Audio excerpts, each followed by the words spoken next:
so today we're going to talk about problem solving in the garden, and it can actually be related to the garden. It can be related to starting seeds, propagating plants, all the things. So we're going to start out with the mosquito bits, because I'm going to give a little shout out to my sister Holly. She came up with this idea because we've been talking back and forth about fungus gnats. She had a problem with fungus gnats in her house, actually, coming from her plants, and she didn't know what they were. She didn't even know they were fungus gnats, and we started talking about it, and I said, yep, that's fungus gnats.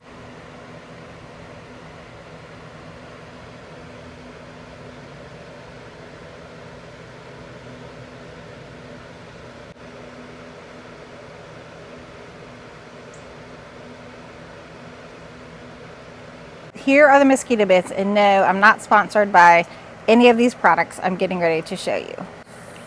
I actually learned about the mosquito bits from the Gardener's Workshop. When I first started seed starting, I really did have a problem with fungus gnats one time. They just exploded in my little seed starting station. And then Bob was like, let's move this bad boy out to the workroom. That's how I got ousted out of the house. But the Gardener's Workshop, they had some natural, and that was little granules that you put in the water, and once a week I'd water with that. Then you're only able to get that in large quantities, and so they didn't have that anymore. So she started carrying the mosquito bits. She carries them in smaller size bags. I actually got this one off of Amazon. I got obviously a very large bag, but I also put it in my water troughs, because if you've watched any of our previous videos about the water irrigation system, Bob has some runoffs from his collecting the rainwater, and so I put it in there because mosquitoes love me, and I'm trying to cut down on our mosquito population, and this helps a lot. I've actually in the past used mosquito dunks and then realized this was the same. You can either use the mosquito dunks or the mosquito bits. So since I had this, I used the mosquito bits in any kind of standing water. But how I use this for the garden is basically in seed starting, and actually now I've been using it in my mums.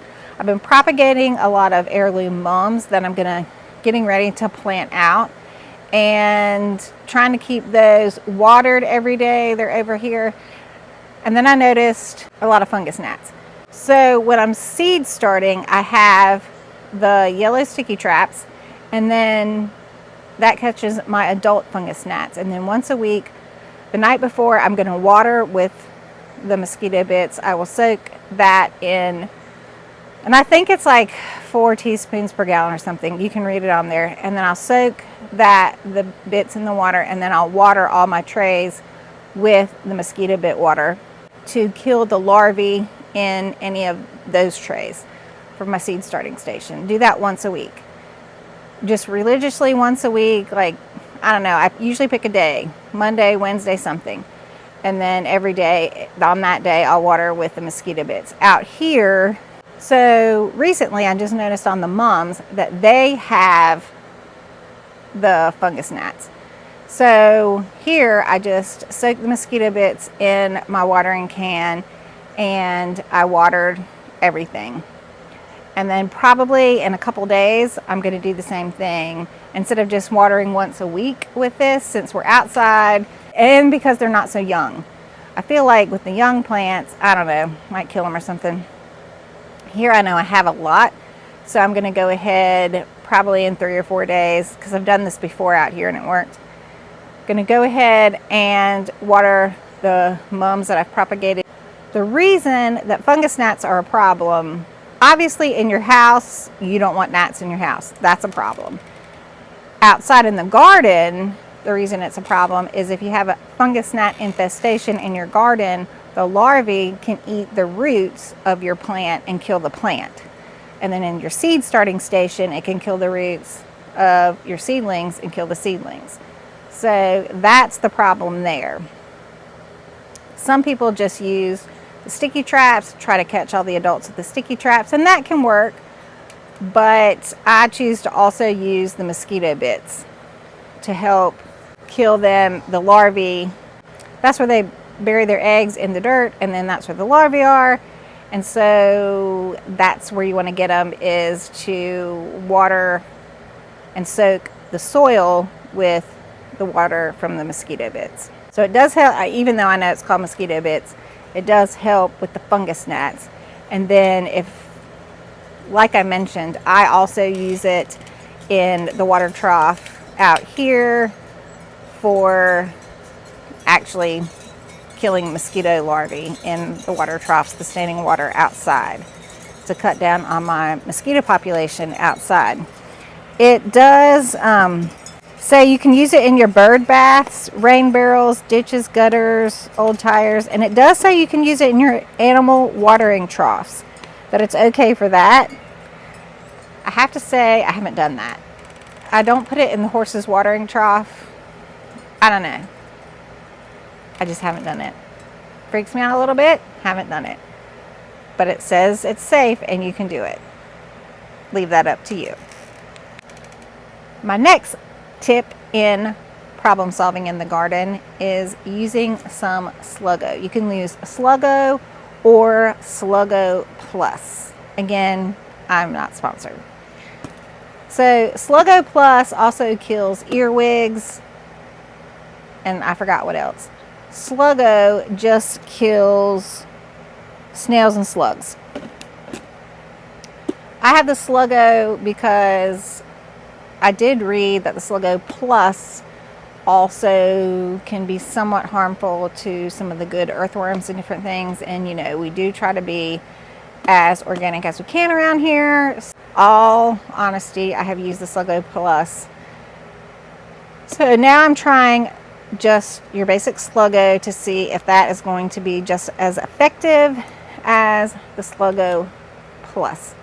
So I just planted out a succession of marigolds, and the slugs tend to just mow those things down. So I had told my sister about this as well. So she had called me. I'd given her some little pepper plants. I started some peppers, and they just mowed her peppers down. Slugs. Put out the Sluggo, and this is the bait. This attracts the slugs, and again, this is safe to use around pets and wildlife. And this gets the slugs and nothing else. If it rains a lot, then you have to go out and put the Sluggo down again. So I'm trying to stay on top of that with my marigolds until they get a certain size, and then I'm good. But right now, I just, it is June 23rd, and I started a succession of the Cocoa Gold marigolds because I wanted to have those more towards the end of the season when we're kind of heading into fall. I thought that would be really pretty in the bouquets. Therefore, I am using the Sluggo to help them not get mowed down. We also do, again, use leaves as a mulch over our beds and around our seedlings. And again, I use Sluggo. Again, there is Sluggo Plus, and it really has helped to keep my seedlings alive and not just totally annihilated by the slugs. I know there's the beer method and all those different methods. They have not worked for me, not with the number of plants that I have. You can take, there's also another organic method that well, this is more for roly-polies, but you can take a half of like a potato or something, cut it in half, put it down in the soil, and then they're all attracted to that. Pick it up, dust those off into a bowl, and maybe go put all those bugs into your compost or something like that. So there are more organic methods for sure, but I just sometimes need a quicker approach to things, and so this is what I use. And then we have Dawn soap. Let me tell you what, Dawn soap helps with 1,000,001 things. Obviously, you can use it to wash your dishes. But this time of year, the Japanese beetles are raging war against all of our plants. And this Dawn is going to help you with your Japanese beetles, because there's nothing else that is going to help you with the Japanese beetles. There is nothing to help with the Japanese beetles. And how we use this is we put a little Dawn dish soap in a big cup. We actually use like a big yogurt container, fill it up with water, and then, yes, it's a slow process. You basically have to go around and hand pick those Japanese beetles and throw them in to the dish soap, and that kills the beetles. Japanese beetle damage. Yep, that's what they do. They will just eat your zinnias, and nothing you can do about it until you find one. Do you see it? Can you see it?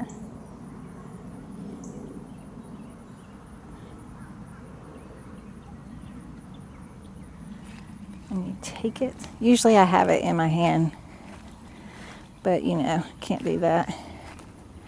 And you drop it in your soapy water and you kill those bad boys. Okay, this has dried out. Usually our soapy water is like way up to here. So really, I need to just dump this and get some new, but there's soapy water in there and it's usually filled up way more, but it dried out in the sun. But you just drop them in there and you kill those bad boys. Sometimes if there's a whole bunch of them just annihilating, you know, on one plant, there'll be like 5 of them on one leaf. I'll get that cup up underneath them and like tap them all in, and sometimes they just fall all in. A lot of times, of course, you go to get them and they fly off. You're not going to get every single Japanese beetle, but you'll get a lot, and you'll put them in to the soapy water and they'll die. And you will get so many. And then I do use some trap crops for those Japanese beetles. And if you use a trap crop, don't forget to go to the trap crop and still kill them there. The trap crop is not just for them to go eat, which that's what you want them to do. You want them to go to your trap crop, eat the trap crop and not your good crop. But you still want to go to your trap crop and keep that up and kill all the bugs on your trap crop. So I've been using apples of Peru, and so I go check out my apples of Peru. So the soapy water will also kill leaf-footed bugs, bad bugs, and their babies, the little nymph leaf-footed, the leaf-footed babies. Leaf-footed babies, you can kind of confuse those some with assassin bugs, but don't, because they all need to be killed. And usually with the leaf-footed babies, they'll all be like in a clump together and they're red. Hopefully I'm going to put a picture up here of the leaf-footed babies. You can spray those with soapy water. Spray those real good with soapy water and you'll kill those. And then with the adult leaf-footed bugs, if you can grab those, throw them into the soapy water, you'll kill those. Or again, knock them off the leaf. They are much more agile than the Japanese beetles. So just knocking them off the leaf usually doesn't work. You usually have to really be kind of sneaky and grab them and throw them into the soapy water. But the soapy water kills them too if you can get them and throw them into the soapy water. My apples of Peru, they love it.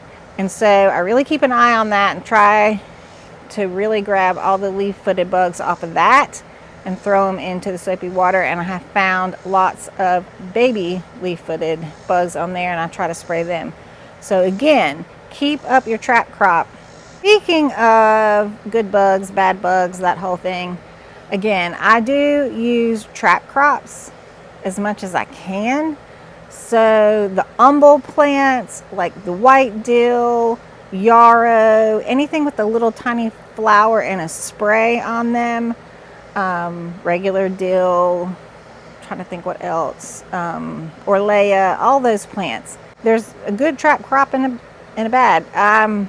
First of all, you can obviously use them as cut flowers, but they also are really good for your beneficial insects. They really are attracted to those umbel type plants. So I kind of call that a good trap crop, meaning it's going to attract all your good beneficial insects. Obviously, you're going to find some bad ones in there too. And then I also will put in some bad trap crops, meaning the apples of Peru, which I know I keep mentioning that. I'm getting attacked, sorry, by a fly. I hate those biting flies. Apples of Peru, keep talking about that. But I can use it in bouquets. When you first cut it, this is a little side note, going down a rabbit hole. When you first cut it, sometimes it can wilt a little bit, but it bounces back really quickly once you put it in the water and bring it inside. And I take off most of the leaves, so all the bug damage is gone, because you want to take off most of the leaves so you can see the little lanterns on there. And one thing it does again is attract a lot of beetles and bad bugs, and you can pull those off and kill those. So you're getting rid of a lot of the bad bugs in your garden, but it also attracts the good bugs because they're attracted to the bad bugs. What I'm trying to do in the garden is I'm trying to have a balanced environment. So I'm trying to get all the beneficials in to kind of balance out all the bad bugs. So even the good bugs are attracted to the trap crop because that's where all the bad bugs are, and they're attracted to that to kill those. And so once we can sort of balance everything out, then the bad bugs won't decimate your crops. Yes, you'll have a little bit of damage here and there because that's always going to happen, but they're not going to just totally decimate it. Except for Japanese beetles, there's just really no natural predator for that exactly. I forgot, with the Japanese beetles, another good thing to try is to put out milky spore, because milky spore in the ground, if the grubs, in case you don't know, grubs in the ground are actually the little ones. The giant ones are, I think, June beetles, but the little ones are mostly Japanese beetle babies. So if you come across grubs, kill them, feed them to your chickens, that's what we do.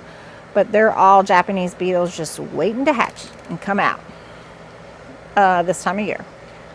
But the milky spore, if the grubs eat the milky spore, it will kill the grub. And as soon as the grub dies, it releases more milky spore for more grubs to eat, and very beneficial. So, but you have to spread it throughout your whole lawn and garden and everything. All right, so back to, we're trying to have a balanced environment. So I also plant crops that will bring in the beneficials, which again, I talked about the umbel plants, but then also, I hope I'm saying this right, nasturtium. I have that usually, aphids usually like that plant, some different things. So I try to attract the aphids to that. And then if I see aphids on there, that usually will bring in the ladybugs. I really want ladybugs coming in because we want to produce more ladybugs and have more ladybugs around. So if I have aphids on other plants, my important plants, then they'll go to those plants and also eat off of those. So in saying that, we also, along the outside of the garden, what I did this year was I started some dahlias from seed. And usually those dahlias are more of an open face dahlia. And I've got some yarrow and some autumn sedum, which the pollinators will love that. It is sort of an umbel type flower as well. And we've tried to create more of a pollinator friendly area along the outside of the garden and in some certain patches around to bring in the pollinators, to bring in the beneficials. You really want wasps too, to bring in those little slender wasps and all the wasps, because they really kill a lot of the bad bugs in your garden too. You don't know it, but they really do. Also having lots of bird houses around, bringing in the birds. They really try to be as organic as possible. This year we did have, right at the end of the season, have some problems with some thrips. Sorry, I keep getting dive bombed. This year we had some problems with some thrips in our snapdragons at the end of the season. So what we did there, as soon as we saw them, that was it. Snapdragons are gone. We cut all the snapdragons, put them in a bag, took them off. That's it. They're gone. They're out of here. And then we did use the beneficial nematodes, and we did a drench all over on the soil in the upper garden where the snapdragons were for the thrips. I was worried that they would get into my feverfew there, and then also the Gadisha, which was right next to them. Thank goodness they did not. I don't know if I just got lucky, which I may have totally just gotten lucky, that we caught them at the right time and took them out at the right time, and that was the reason. Or if I don't know if the nematodes helped, but the nematodes was really, I know that thrips can overwinter in your soil, so that was really more for that.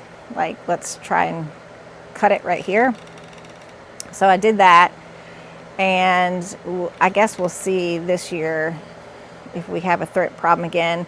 We haven't had a thrip problem before, so you know, every year is different. You never know what you're going to run into. Hadn't run into that before, but as soon as I saw it, took it out. Sort of like powdery mildew and the brown spots, rust. I'm not really sure what. I don't think it's rust. I think it's just brown spots on zinnias. There's really nothing you can do about that. I say that, but I mean, you can spray milk, you can spray, there's the LAB liquid that you can make, which I did make some of that. I'll try and maybe tag that. It's a lactobacillus liquid. I'll maybe try and tag that in the comments if I can. Did make some of that. You can spray that, but once you spray it, you have to keep spraying and spraying and spraying, because you're not killing it, you're just keeping it off the new growth. That's a lot of work. So what I do is I just keep planting successions of zinnias, and then once one gets it, just take out that group of zinnias, out they go, and hopefully this other group is getting ready to flower and we're good on that one, and we'll cut off that one till that one gets it, and we'll take that one out, and then we'll start cutting on that one.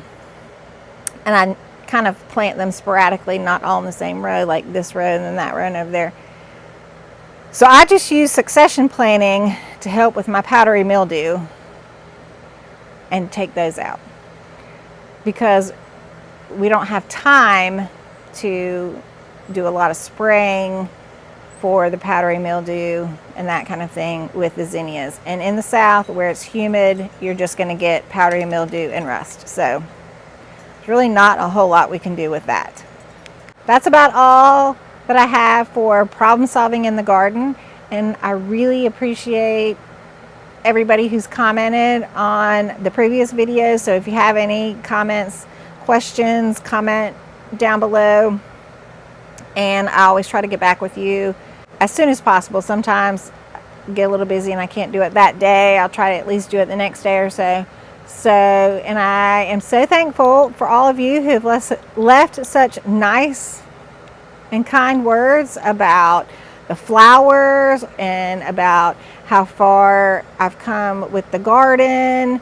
And as you know, Bob helps a lot. He really does. He is out there doing most of the grunt work as far as putting the beds together and doing the irrigation and all of that. So typically if you have watering questions or anything like that, I'm always asking him, and then really that's who's answering. But it is a team effort. Even though you see my face on here a lot, he just won't get on here a lot. I don't know why. And as a little side note, this past weekend, June 22nd, we technically had a sellout. So I was super excited about that. Bob had posted on another page. So we're in Indian Trail, which is right outside of Charlotte, North Carolina. And we're a suburb of Charlotte. Another suburb of Charlotte is Monroe. He posted on What's Up Monroe, which is just another Facebook page. And we had a great turnout from What's Up Monroe. And so we sold all the bouquets that we had made. I made 17 bouquets. And you know, typically a sellout had been 12. And then we upped it to 15. And then several weekends we didn't hardly even sell. I don't know. One was 5, and it was a really bad. And then this past weekend, super excited. So fingers crossed it'll keep up with that. And then I had a florist reach out to me, and I did sell her a $30 bucket on Sunday. And when she got the flowers, she commented on how great the flowers looked, and she said that at the wholesalers by Friday the flowers there looked terrible, and she would get very irritated looking at their flowers, and she try, you know, her best to support local. But florists are, even at this time, florists are slow. So everybody out there, if you're slow, we're all getting slow. Even the florists are slow. So I hope that helps you, because that made me feel a little bit better. And she says, so she hates it because we all have flowers. Local people have flowers now, but she's a little bit slow, so she can't buy as much. So anyway, but she said she would tag me whenever she used the flowers and made whatever she was going to make with them. So I'm excited about that.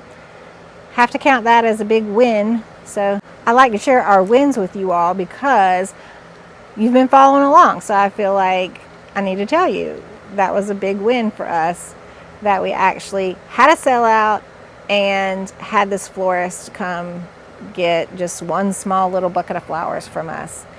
And again, it's Bob has been working hard at posting on Nextdoor, What's Up Monroe.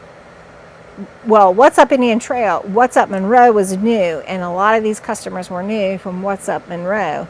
So again, if you're out there trying to sell your bouquets, just keep at it, keep posting, keep shouting it out that you have flowers, and hopefully people will start hearing us. I know, it's frustrating. It is so frustrating. But anyway, it's a win. Count your little wins, because we all need to have some wins in our win department, because we have enough in the other department. We won't talk about that.